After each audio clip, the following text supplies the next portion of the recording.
बिस्मिल्लाहिर्रहमानिर्रहीम। सूरत अल-बक़रा की आयत नंबर 126 की तफसीर।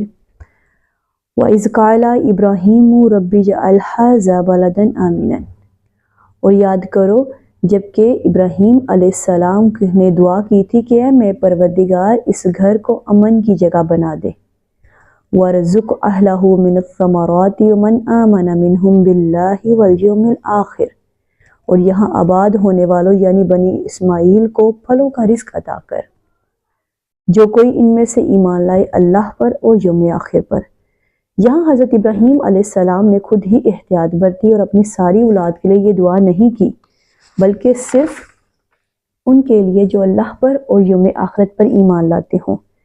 इसके लिए कि पहली दुआ में वमिन ज़ुर्रियती के जवाब में अल्लाह ताला ने इरशाद फरमाया था ला यनालु अहदिज़ ज़ालिमीन, के ज़ालिमों के लिए ये वादा नहीं है मेरा।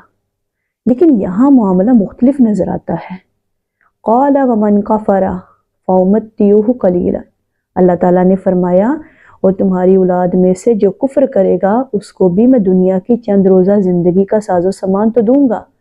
जो लोग ईमान से महरूम होंगे उन्हें मैं इमामत में शामिल नहीं करूँगा, लेकिन बहरहाल दुनियावी ज़िंदगी का मालो मता तो मैं उनको भी दूंगा। तुम्मा अस्तर्रुहु इला अज़ाबिन नार, फिर उसे कशा कशा ले आऊँगा जहन्नुम की तरफ। आहिस्ता आहिस्ता उनको जहन्नुम की तरफ लाया जाएगा। वबिसल मसीर, और वो बहुत बुरी जगह है लौटने की। वइज़ यरफ़उ इब्राहीमुल क़वाइदा मिनल बैति व इस्माईला, और याद करो जब इब्राहीम अलैहिस्सलाम और इस्माईल हमारे घर की बुनियादों को उठा रहे थे। बाप बेटा दोनों बैतुल्लाह की तमीर में लगे हुए थे। यहाँ लफ्ज़ कवाइदा जो आया है इसे नोट कर लीजिए कि ये कायदा की जमा है और बुनियादों को कहा जाता है। इस लफ्ज़ से ये इशारा मिलता है कि हज़रत इब्राहीम अलैहिस्सलाम खाना काबा के असल ममार और बानी नहीं हैं। काबा सबसे पहले हज़रत आदम अलैहिस्सलाम ने तमीर किया था। सूरत अल-इमरान में इसके अल्फाज आएंगे, इन्ना अव्वला बैतिन वुदिया लिन्नासि लल्लज़ी बिबक्कता, बेशक सबसे पहला घर जो लोगों के लिए मुकर्रर किया यही है जो मक्का में है। अब ये कैसे मुमकिन था कि हज़रत आदम अलैहिस्सलाम के ज़माने से लेकर हज़रत इब्राहीम तक कमो बेश 4000 बरस के दौरान रूए ज़मीं पर कोई मस्जिद तामीर ना हुई हो। अल्लाह ताला की इबादत के लिए तामीर किया गया सबसे पहला घर यही काबा था। इम्तादे ज़माना से इसकी सिर्फ बुनियादें बाकी रह गई थी, और चूँकि ये वादी में वाक़या था जो सैलाब का रास्ता था, लिहाजा सैलाब की वजह से इसकी दीवारें बह गई थीं। हज़रत इब्राहीम और हज़रत इस्माईल अलैहिस्सलाम ने उन बुनियादों को फिर से उठाया। रब्बना तकब्बल मिन्ना, जब बुनियादों को उठा रहे थे तो अल्लाह ताला से ये दुआ कर रहे थे कि हमारे रब हमसे ये खिदमत कबूल कर ले, हमारी इस कोशिश और हमारी इस मेहनत को कबूल फरमा। इन्नका अंतस समीउल अलीम, यकीनन तो सब कुछ सुनने वाला सब कुछ जानने वाला है। रब्बना वजअलना मुस्लिमीना लका, तो ऐ हमारे रब हमें अपना मती बनाए रख। नोट कीजिए ये दुआ हज़रत इब्राहीम अलैहिस्सलाम कर रहे हैं। तो मैं और आप अगर अपने बारे में मुतमईन हो जाएं कि मेरी मौत लाज़िमन हक पर होगी, इस्लाम पर होगी, तो ये बहुत बड़ा धोखा है। चनाचे डरते रहना चाहिए और अल्लाह की पनाह तलब करते रहना चाहिए।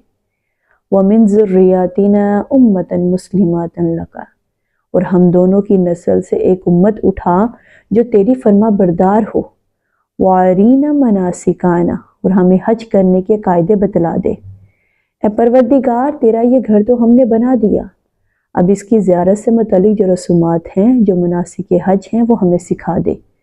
वतुब अलैना, और हम पर अपनी तवज्जो फरमा, हम पर अपनी शफ़क़त की नज़र फरमा। इन्नका अंतत तव्वाबुर रहीम, यकीनन तू ही बहुत ज़्यादा तौबा कबूल करने वाला, रहम करने वाला है। रब्बना वबअस फ़ीहिम रसूलन मिनहुम, और ए हमारे परवरदिगार इन लोगों में मत उठाइएगा, बल्कि ये कहा जा रहा है कि ए हमारे परवरदिगार इन लोगों में हमें उठाइएगा एक रसूल खुद इन्हीं में से, कि इन्हीं में से जो उम्मत आबाद में भेजेंगे उनमें कोई एक रसूल भेजिएगा فیہم سے حضرت ابراہیم اور حضرت اسماعیل کی نسل یعنی بنی اسماعیل مراد ہے۔ وہ دونوں دعا کر رہے تھے کہ پروردگار ہماری اس نسل میں ایک رسول مبعوث فرمانا جو انہی میں سے ہو، باہر کا نہ ہو، تاکہ ان کے اور اس کے درمیان اجنبیت کا کوئی پردہ حائل نہ ہو۔ یتلو علیہم آیاتی کا، جو انہیں تیری آیات پڑھ کر سنائے، وَيُعَلِّمُهُمُ الْكِتَابَ وَالْحِکْمَةَ، اور انہیں کتاب اور حکمت کی تعلیم دے۔ کتاب کا صرف پڑھ کر سنا دینا تو بہت آسان کام ہے، اس کے بعد کتاب اور اس میں موجود حکمت کی تعلیم دینا اور اسے دلوں میں بٹھانا اہم تر ہے۔